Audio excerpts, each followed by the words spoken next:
What's going on? A traffic stop in Hudson, and police officers are well aware of who they've got. Sitting here on a traffic stop with Luke and Judge Lundell. Judge Eric Lundell doing a field sobriety test. He's been drinking. He gives them his excuse. My wife left me and I'm having a real bad time.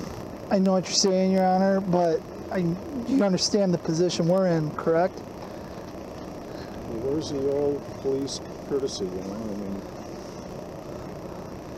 I've done it for you guys over the years. And based on the balance test, officers tell the 71-year-old they won't arrest him for DWI. Based off your age, I'm not comfortable arresting somebody based strictly off of a one-leg stand. And then they give Lundell a breathalyzer, which he fails. You're 129, sir. You are over the legal age. But no DWI. On the police report, the officer points out he's made similar decisions for elderly suspects. Hudson Police Chief Jeff Willems responded in a statement, "The case was reviewed by my department, and it was found the officers in this case followed their training and did not offer any special treatment to the former judge." But the district attorney asked an outside agency to review the video and reports to make sure. KARE 11 also obtained an email sent by the St. Croix County Sheriff to his entire staff just 2 weeks before the Hudson Police Department traffic stop. He warns his deputies Judge Lundell is not doing well. He advises his deputies, if he goes to the jail, let me know as soon as possible. The sheriff told us his deputies did not interpret that direction for special treatment.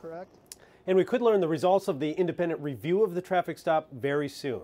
Judge Lundell has now resigned, and we were not able to reach him today by phone or at his home. Back to you. All right. Thanks, Lou.